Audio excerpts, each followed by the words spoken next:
You pick it up and place it in your purse.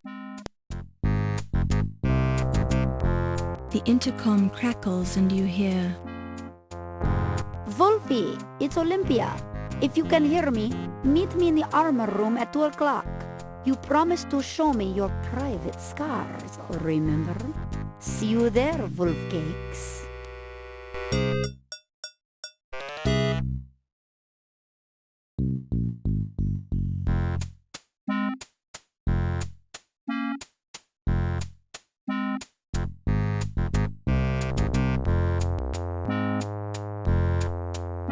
a series of books on torture without leaving scars. While the topics of these books interest you, there are more important things you should be doing right now. While the top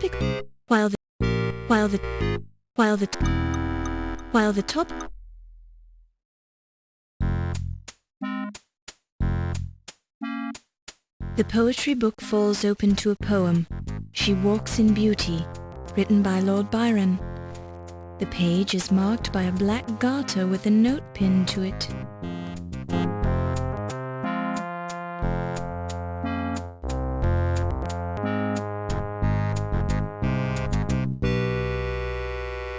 The note attached to the garter reads, "You can have the other garter and much more if you meet me at 3 a.m. in the preservation lab." The handwriting is female. You pick it up and place it in your purse.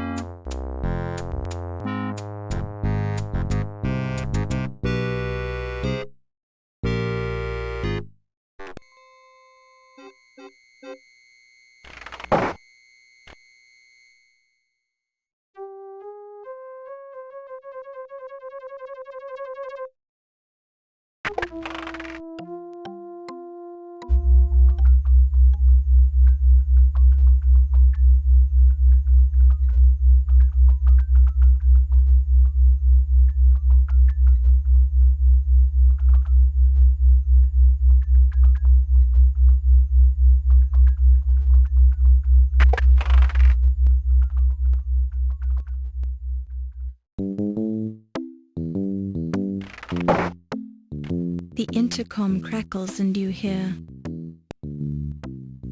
Ernie, it's Olympia. The release valve in number 13 seems to be jammed. Take a look at it when you have a chance.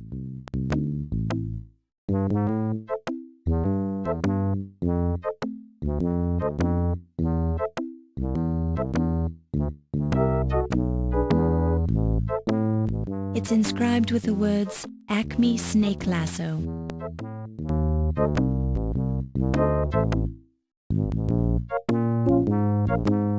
You pick it up and place it in your purse.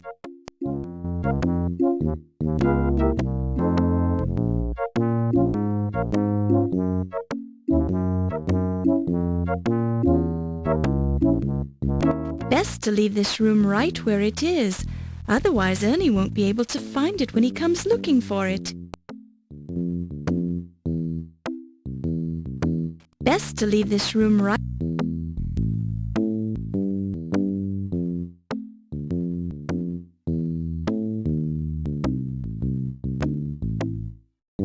While this is an interesting approach, it serves no...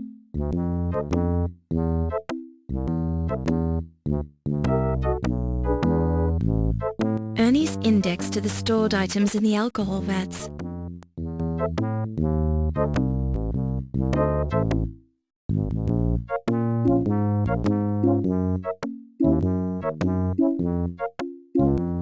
Current vat contents, Alcoholic Preservation Lab. 1. Koala bears. 2. Turtles. 3. Snakes. 4. Hippo. 5. Ground sloth. 6. Skunks. 7. Loch Ness Monster. 8. Ostrich. 9. Lemmings. 10. Unicorn. 11. Creature from the Black Lagoon. 12. Rats. 13. Warthogs. 14. King Edward of Daventry.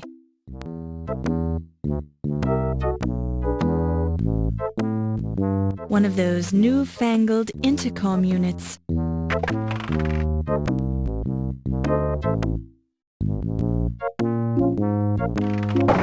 This is a private office, Miss Bowe. Please leave. Oh, I'm sorry, Mr. Leach. I thought this was just a storage room. I'll leave now.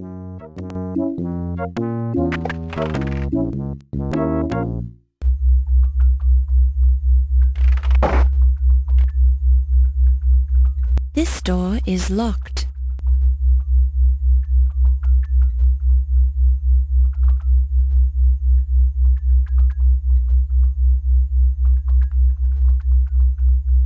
This door is locked.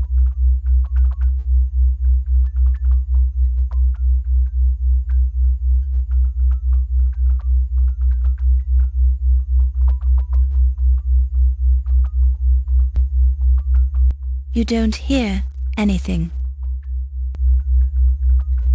Vat 5. A large, hairy creature with at least one huge claw is floating in the murky liquid of the vat. Vat 4. A bulky creature with a huge head is floating in the vat. Vat 2.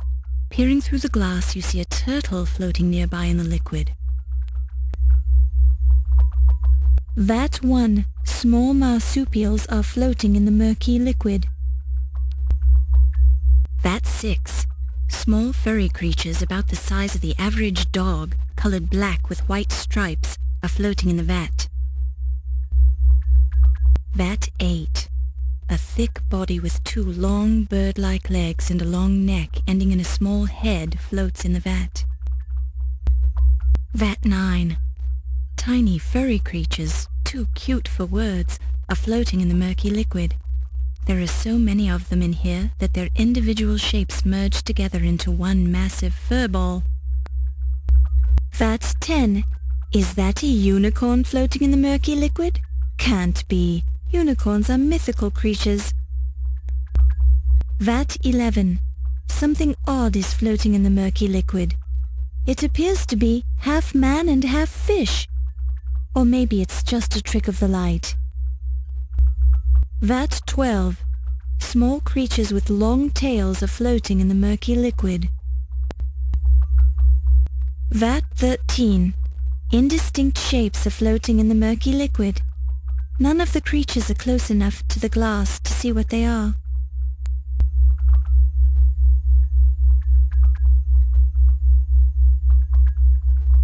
You notice several dried streaks of liquid on the outside of the vat, up near the top.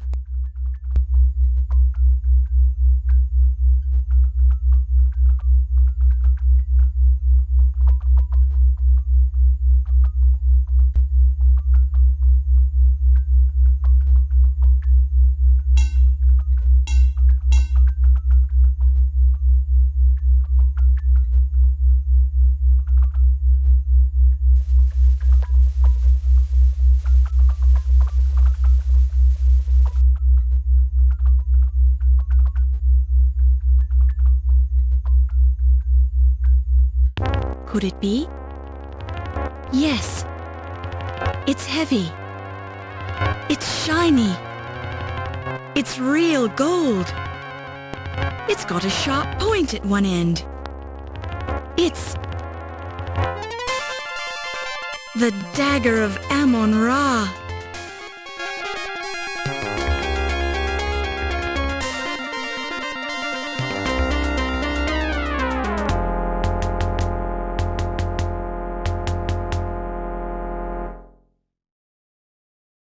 You pick it up and place it in your purse.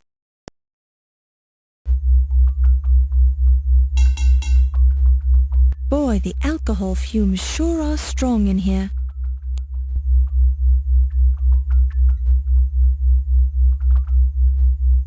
The room feels remarkably well preserved.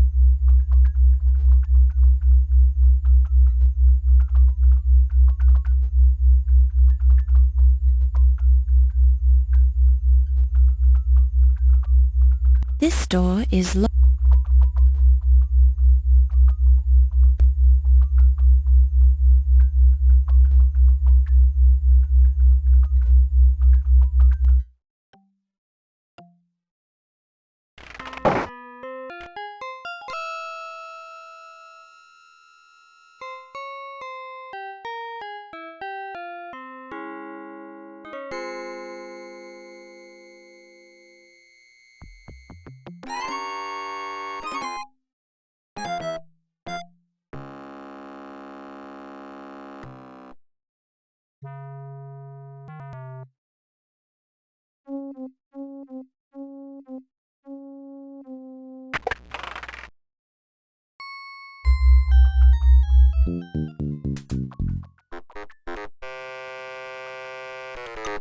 Fräulein Bohr, this laboratory is dangerous and verboten to the public.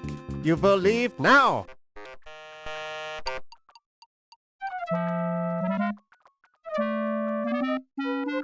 I will not warn you again, Fräulein. Leave this laboratory immediately.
I simply don't know how to answer that, my dear.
Well, well.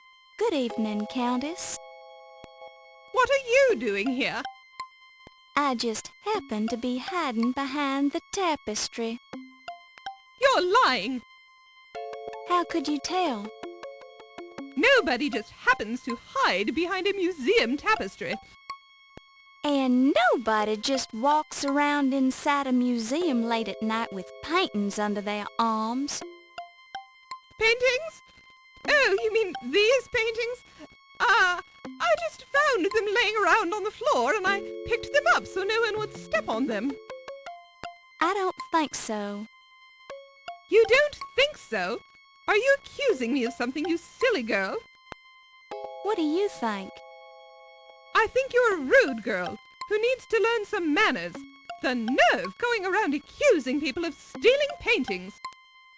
Did I say anything about you stealing them? Well, of course you did. Don't try to trick me, girl.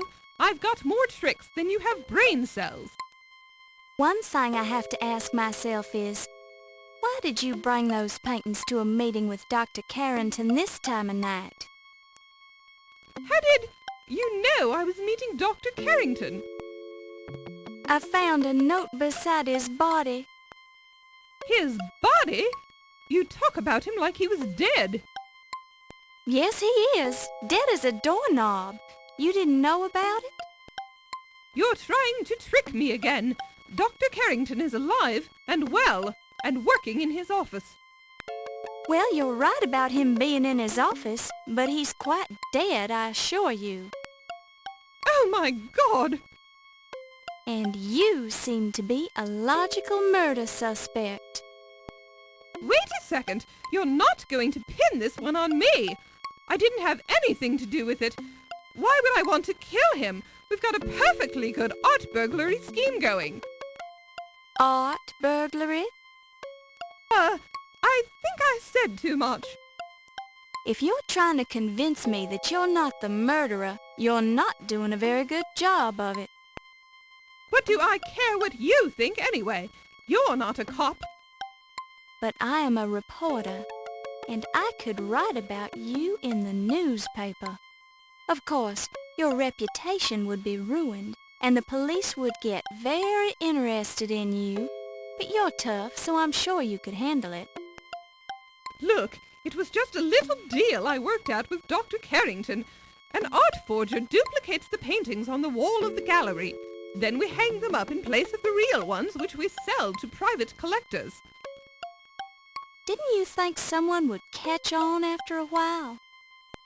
Are you kidding? That's the beauty of the plan. When we had replaced all the paintings, we were going to slash them and make it look like someone vandalized the real paintings. No one would ever think we'd go to the trouble of forging paintings just to destroy them. And Carrington is here to see that no one gets too nosy. You mean he was here? I swear I didn't have anything to do with his death. He was my cash cow. I brought him over from Europe just for this reason. Now that's it. I'm not saying any more about it.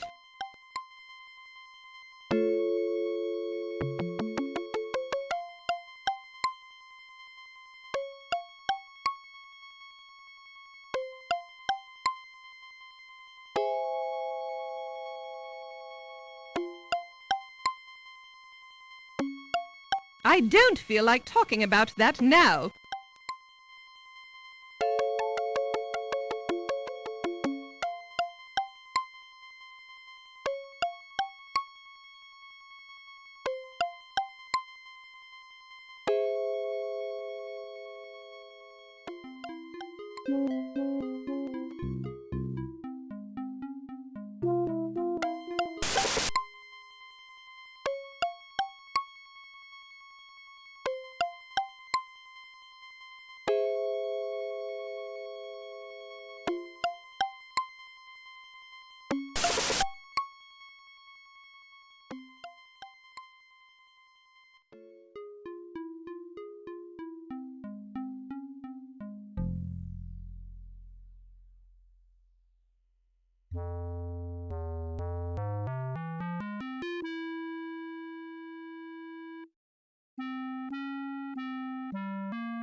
I simply don't know how to answer that, my dear.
Something I can do for you, Miss Bow?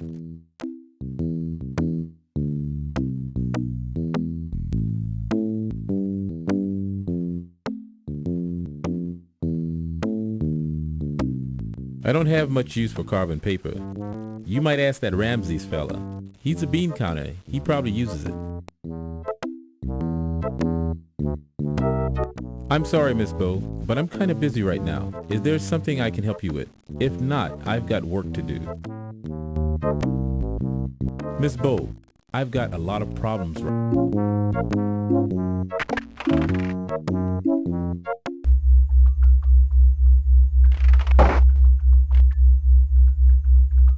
This store is...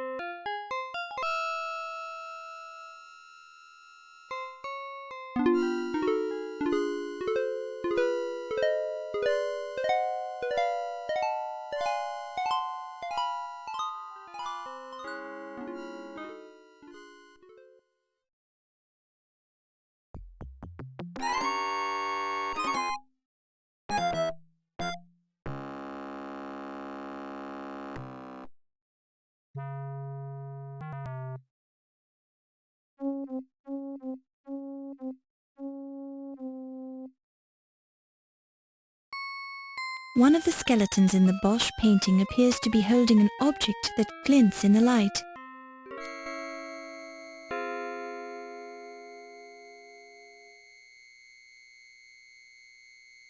Inspecting the painting carefully, you note the bloody quality of the red pigment and recall that Bosch was known for the use of human blood in his paintings.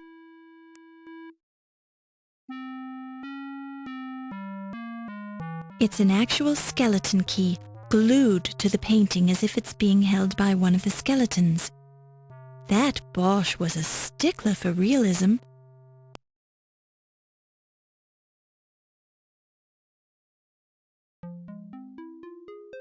With careful use of the dagger, you managed to pry the skeleton key off the Bosch painting without any serious damage.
That's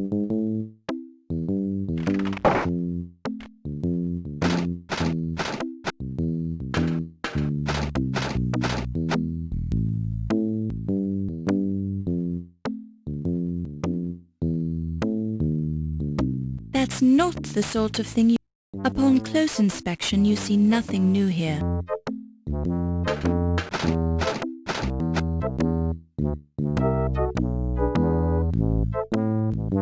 You pick it up and place it in your purse.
There's an old cabinet on the wall. It's a cold storage. Don't touch it. Don't touch.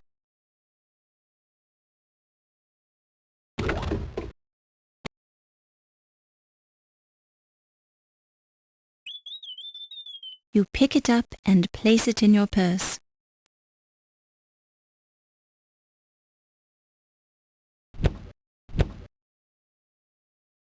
The crate is stenciled Wild Dingo. The word gorilla has been stenciled across the label of this large crate. Somebody's crossed out gorilla and scrawled Sasquatch underneath. Curator humor.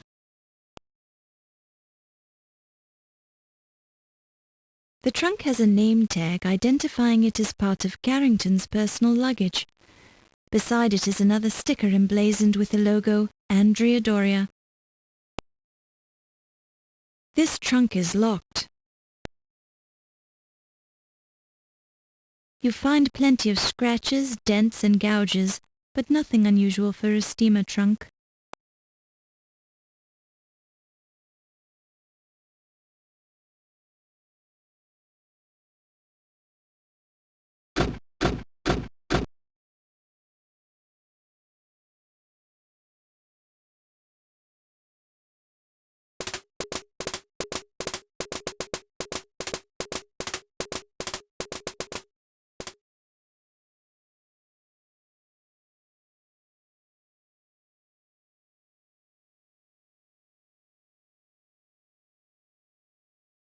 You find plenty of scratches. You find... Oh!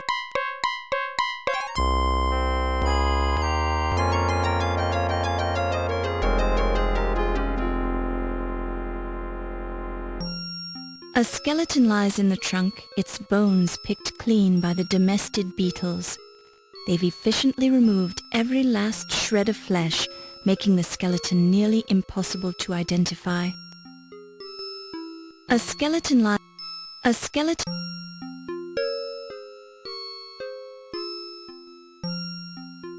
It appears to be a gold pocket watch.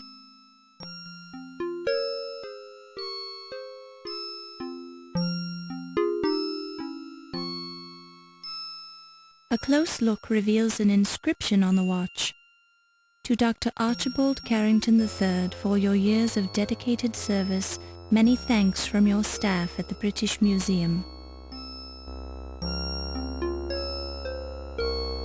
You pick it up and place it in your purse.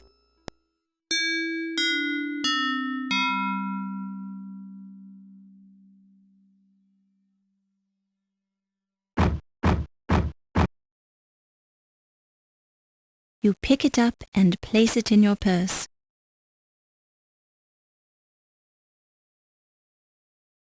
a full bottle of Dr. Moribund's guaranteed snake oil.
You hear muffled voices coming through the door to Yvette's office.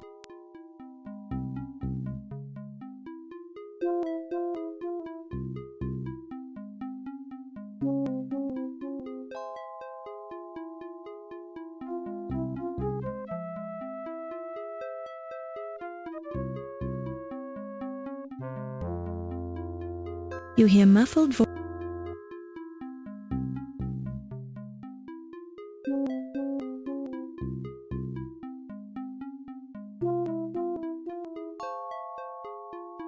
You lied to me.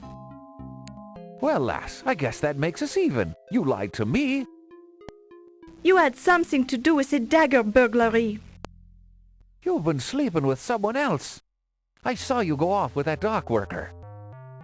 I've never slept with Steve, and the Ziggy fellow, he told me about you and the Dagger. And you believe that little weasel. I've arrested the man more times than I can count. The Ziggy, I know him a long time. He would not lie to me.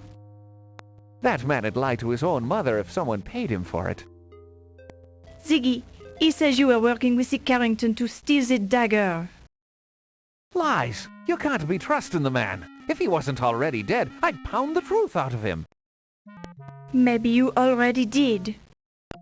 Were you sleeping with the little rat then? Of course not. You really surprise me, lass. I'd think you grew up on the streets accusing me of burglary like that. Where I grew up doesn't matter, does it? The important thing is... Wait, did you hear something at the door? Yeah, I was hearing it too. Keep your voice down then.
Am I gonna have to spank you? Amscray!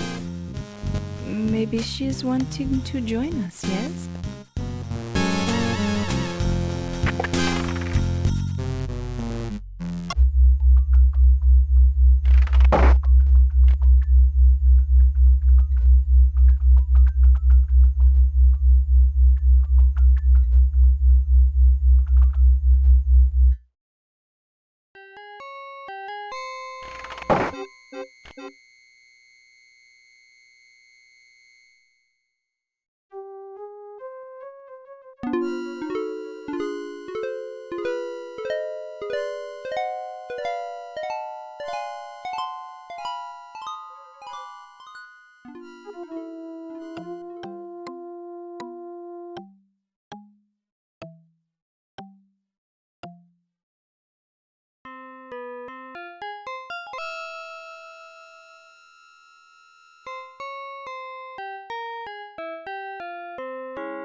beg your pardon, Countess?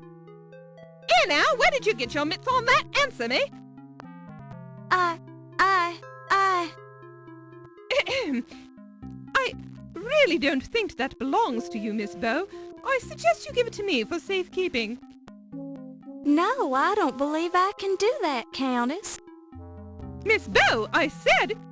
Oh, I suppose you're right. Are you always this upset by pocket watches, Countess? Why, yes, dear girl. I've always had a dreadful fear of them.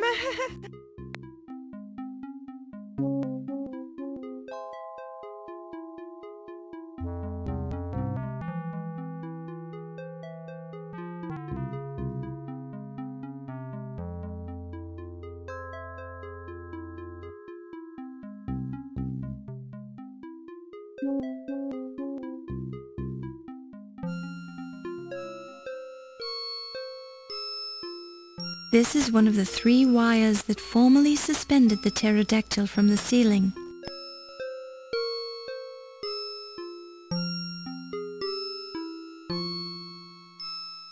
While this is an interesting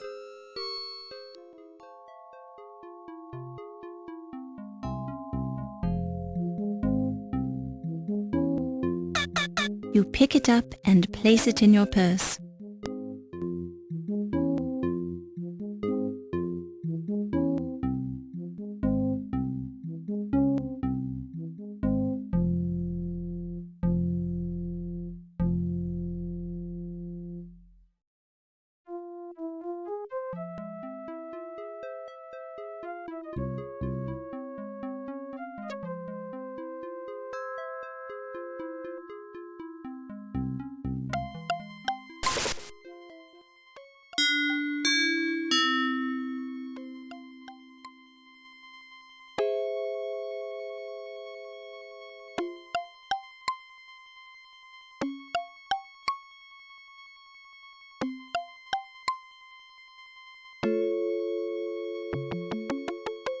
Wolfie, your facial scars are so wonderful. How did you keep them? Fencing, my Strudel. As a young man, I would fence with my Heidelberg friends. We would stop our opponent's saber just before it went through our faces, which would make the scars you see now. Ah, that is very interesting.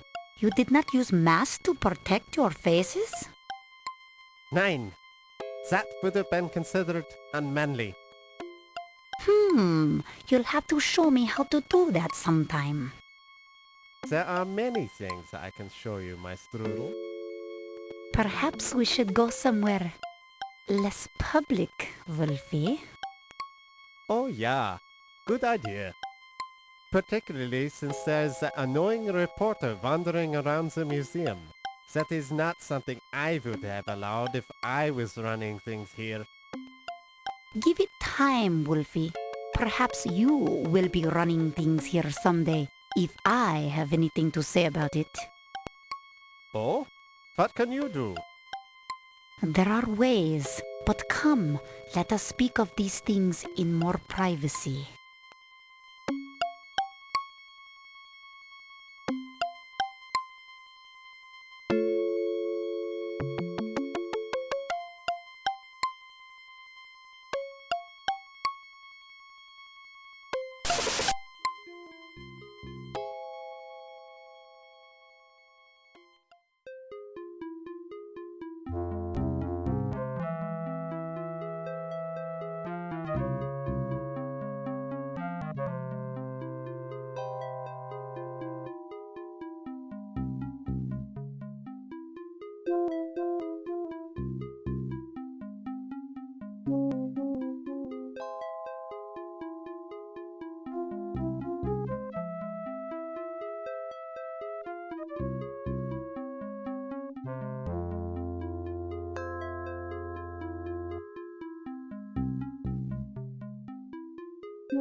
Ernie's head lolls back limply. The fabric of the shirt appears to be clinging somewhat to Ernie's chest. Ernie's neck is stretched backwards, tilting his head back at an extreme angle. Ernie's eyes are bulging in a peculiar way, leading you to believe he either choked, drowned, or was frightened to death. This arm is flung out to the side as if to say, "I'm completely limp." Ernie's shoes are intact, yet strangely dark and damp-looking.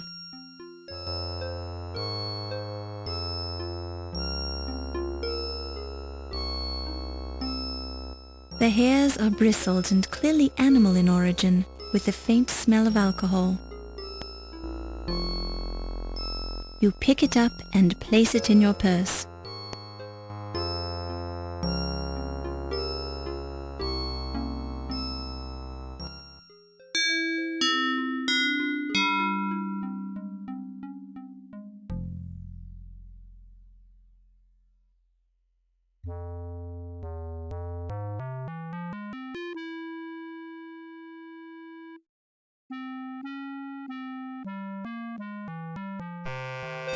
Ach, you are smelling like the brewery, mein Kapitan. Either you've been drinking, or you've been eating too many of those grapes. Sure and begorra. A man needs a little nip from his flask now and then, doesn't he? Personally, I do not require the drinking of the alcohol. It would impair my mental and physical skills.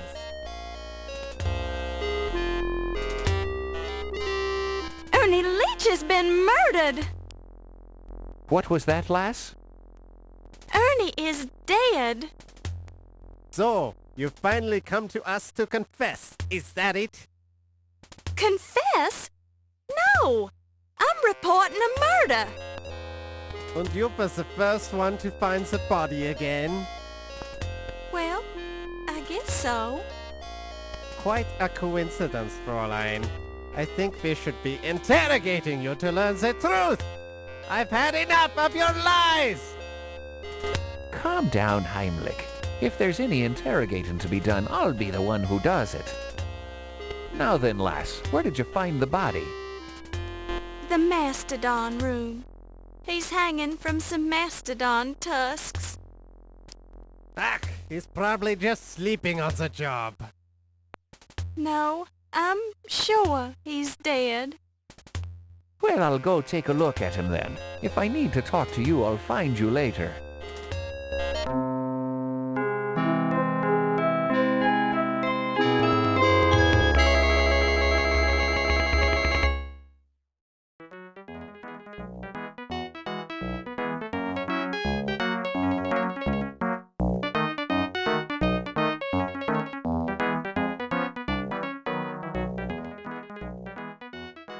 Excellent work. Your father would be proud of you.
My Ernie, he was a wonderful man. I really loved him.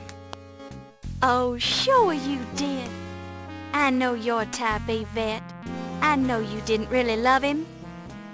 But I did. Ernie was the first man I've ever really loved. I was even trying to find work for him so he could make the extra money. Why did he need extra money? He had a good job here, didn't he? It was the gambling. The ice pick. He killed my Ernie for the gambling debts. Ernie wasn't killed with an ice pick. No, the ice pick is the... how do you say it? The lone fish. Lone fish? Oh, you mean ice pick is the name of a lone shark?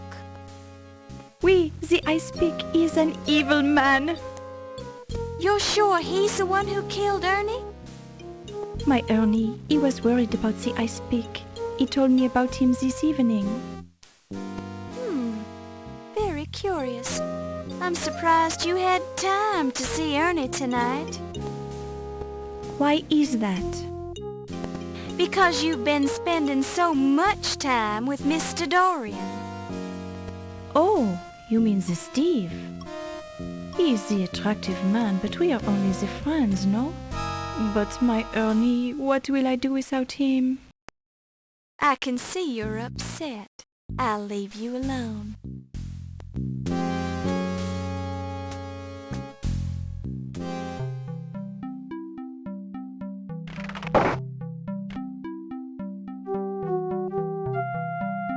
Steve! Mr. Dorian. Miss Bow. Thank you for showing me your scars, Steve. They were very, very nice.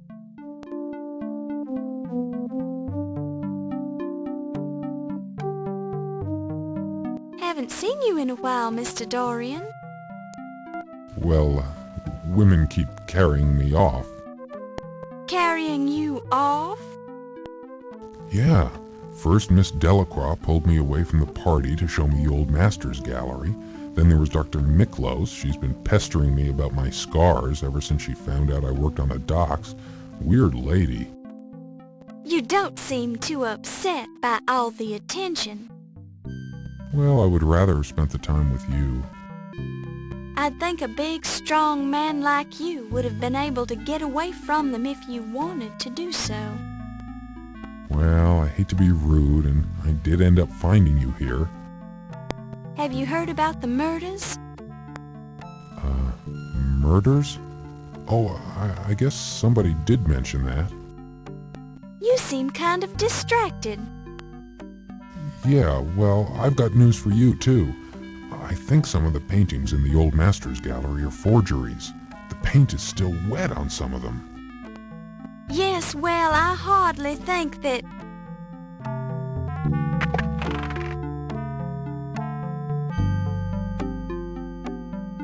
Oh, Steve, a terrible thing has happened. Ernie is dead.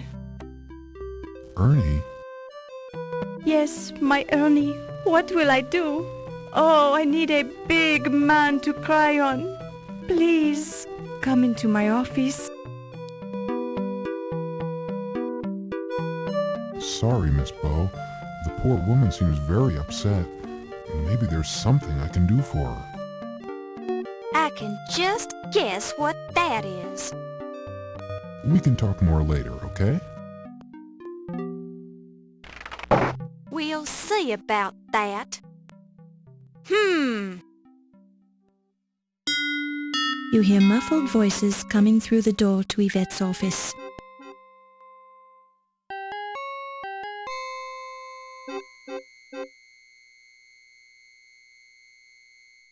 Ooh la la. How does that feel? It is magnifique. I'm not rubbing too hard, am I? The harder the better, mon ami. Well, we all get a little stiff now and then. Ooh, and you are so good at working out the kinks. Would you mind not moaning so loud? You might draw attention.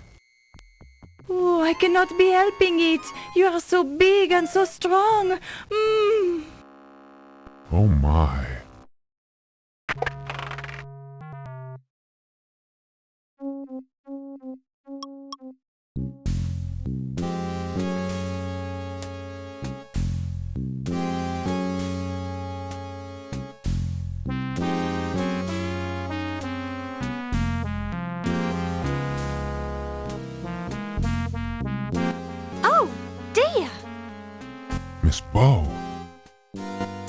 bleu.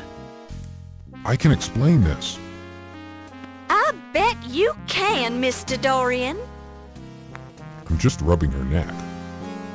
Oui, and he does it so well. I'll just leave you two alone. Miss Bow, wait.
The container is full of an oily liquid.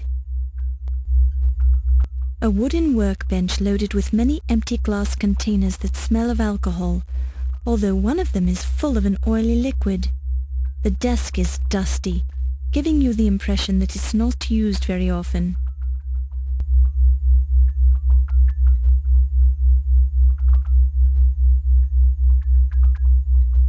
The strong smell of the oily liquid reminds you of the snake oil, leading you to speculate that it is in fact snake oil. Yes, that's definitely dust on the desk.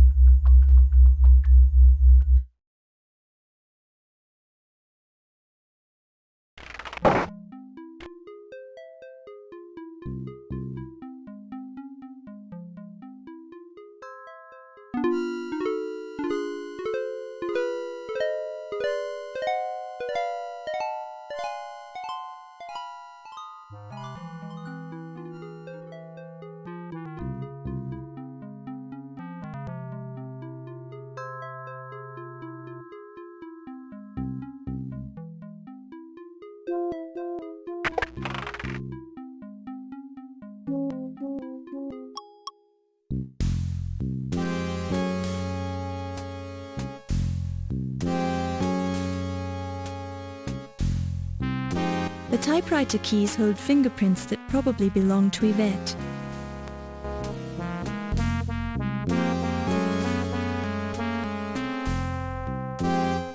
A close look seems to indicate that the red hairs belong to a human. Feels like red hair. Feels like red.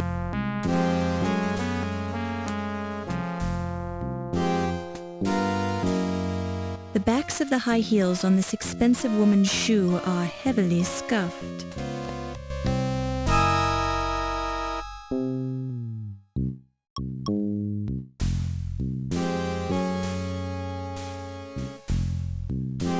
You pick it up and place it in your purse.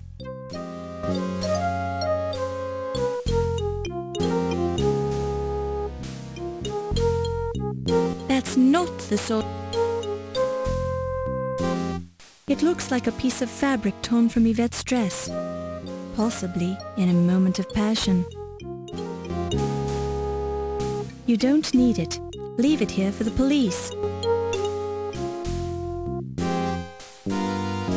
Since the floor is an odd location for a desk lamp, and since other desk items have been disturbed, you conclude that the lamp was knocked down during some sort of physical activity that took place on the desk. It's on the floor.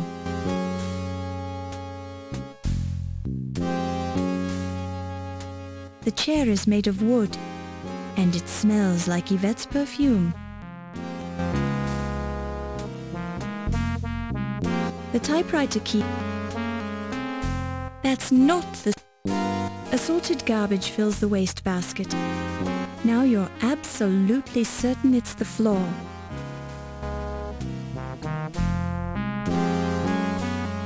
The red stain on the paper cutter blade could be red ink or blood. A scuffed wooden floor. Now you're absolutely certain it's the floor. It's a desk chair. An Art Deco rug. It looks like a shred of clothing fabric. It looks like a piece. A close look seems to indicate that the red hairs belong to a human. Red hairs.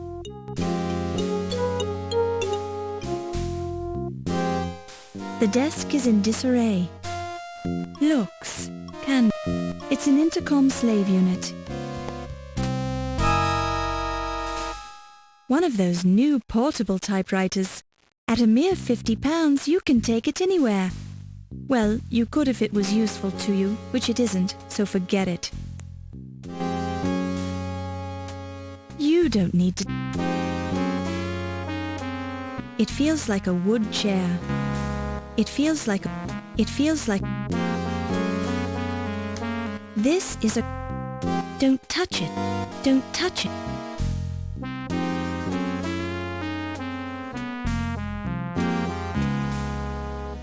There's a homey old Norwegian phrase stitched into this needlepoint. And the desk is in disarray. The desk is an Art Deco rug. Tiny dust mites are barely visible crawling around in the fibers and dust in the rug.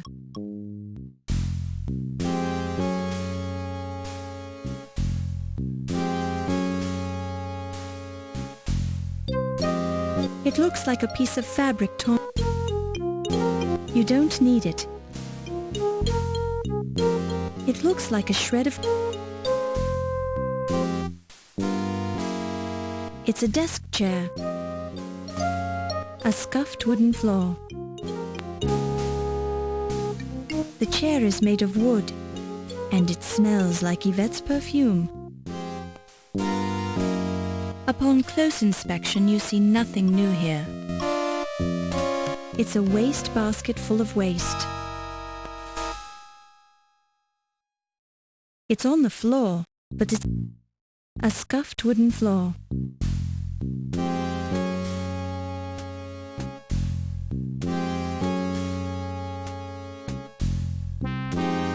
A paper cutter with a red blade.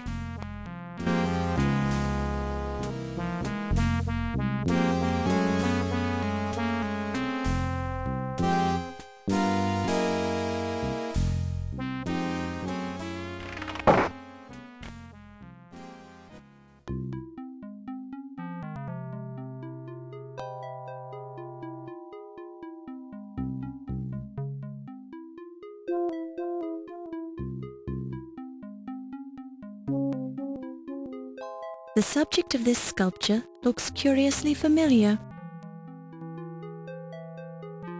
The sculpture gives off a strong smell of fresh plaster.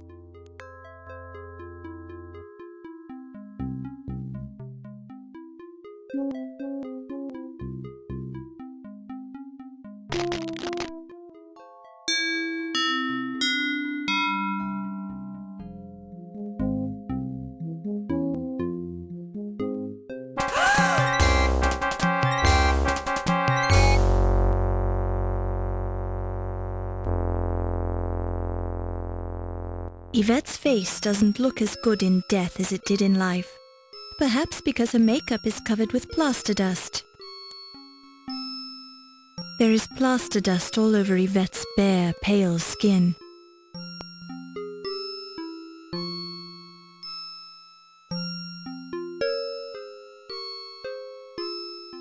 There are a few scratches on Yvette's skin, as if she was in a struggle before she died. There is plaster in all of the openings on Yvette's face. Mouth, nostrils, eyes, ears. She has several scratches on her face, as well as cuts on her lips. The scarf clearly isn't a scarf. It's the silk hosiery Yvette was wearing earlier in the evening. Her neck under the scarf shows red friction burns, as if she was strangled. This makes you wonder if she died during a passionate moment or had simply developed the habit of wearing silk hose around her neck. The scarf around Yvette's neck feels silky where it's not covered with plaster.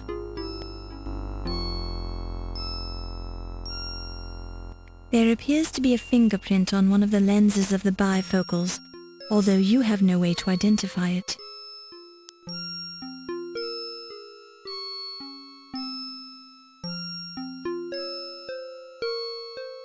You pick it up and place it in your purse. Definitely red hairs, probably human. You pick it up and place it in your purse.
A smelly old work boot.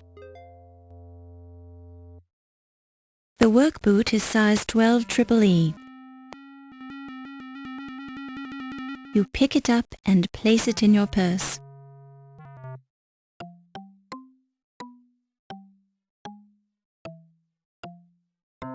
The blood is red and almost dry. There seems to have been a struggle here. There are a few spots of blood on the floor.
Countess, why are you tied up on my desk? Your face has certainly changed to an attractive pale color, my dear. You seem a little under the weather. Are you okay? Oh dear, you don't look well at all. O'Reilly! You want Mr. O'Reilly?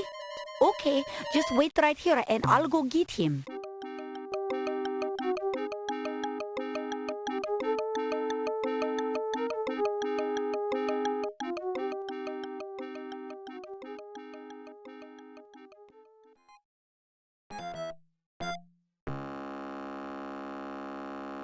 Hello, Miss Bo. Do you know where Mr. O'Reilly is? Well, no, not exactly. I assume he's still in the museum. Well, I'll find him. If you see him first, would you tell him that the Countess is dying on the desk in my office?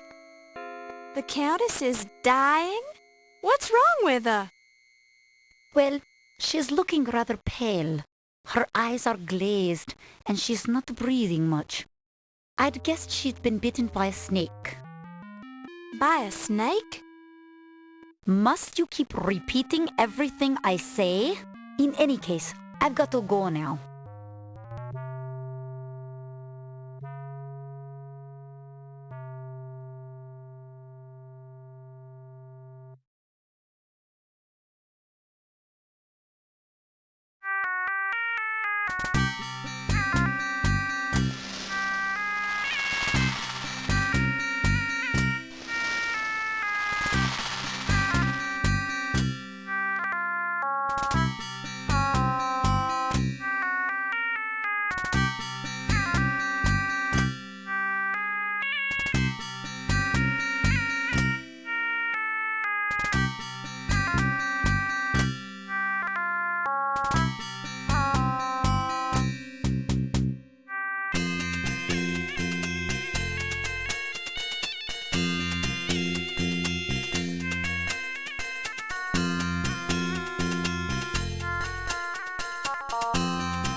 The work boot is size 12 EEE. A smelly old work boot. You pick it up and place. The blood is red and almost dry. There seems to have been a struggle here.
Countess, why are you tied up on my desk?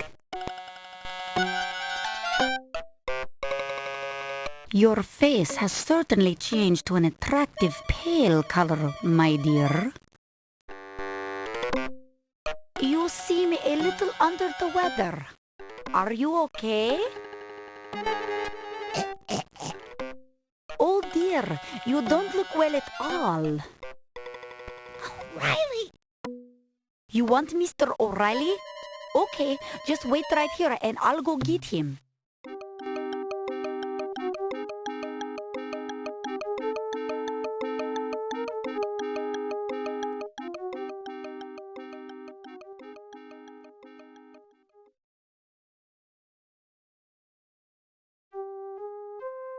Hello, Miss Bo.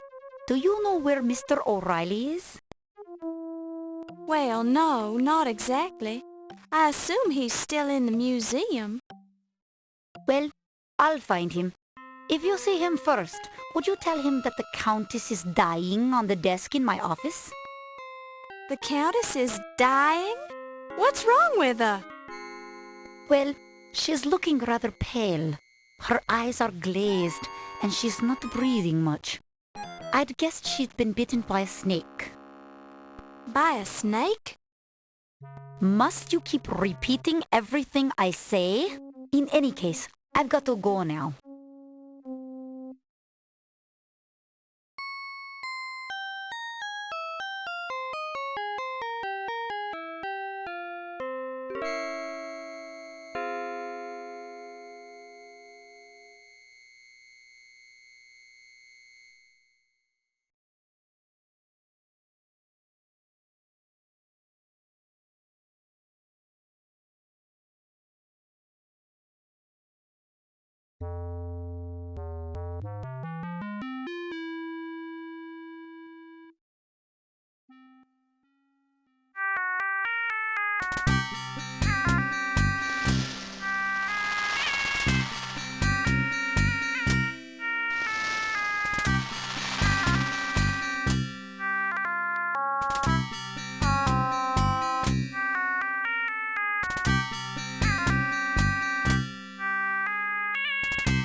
Oh!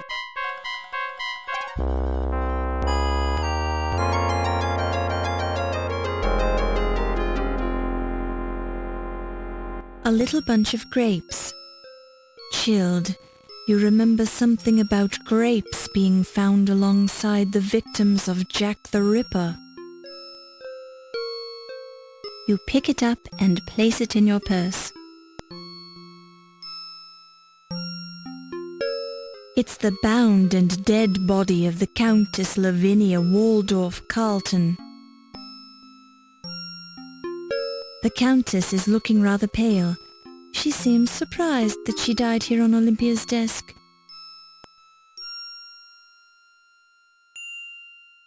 It's the bound and dead body of... It's the dead leg of... It's the dead leg of the Countess.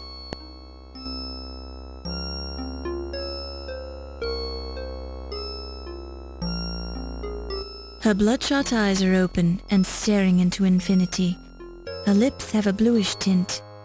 There are no signs of violence on or around her face or head. A scientific paper with the title, Social Habits of the Cherrystone Clam. Don't touch it. Her fingernails are clean and unbroken. showing no signs of violence. The scent of the smelling salts is overpowering at this close range.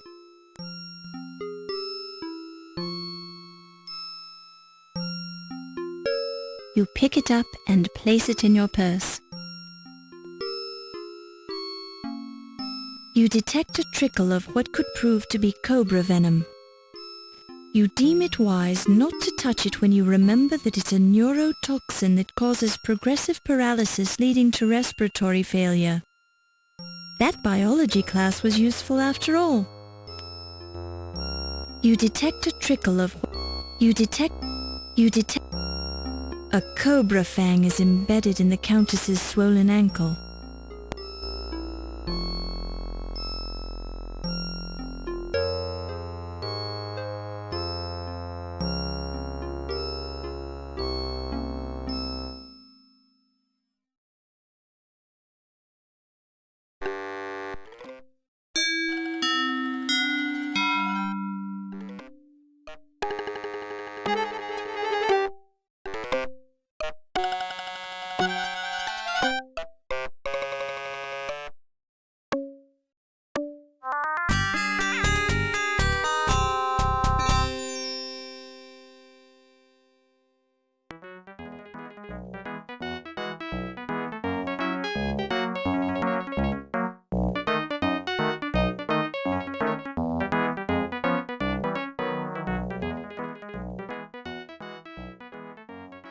So far so good. Keep it up.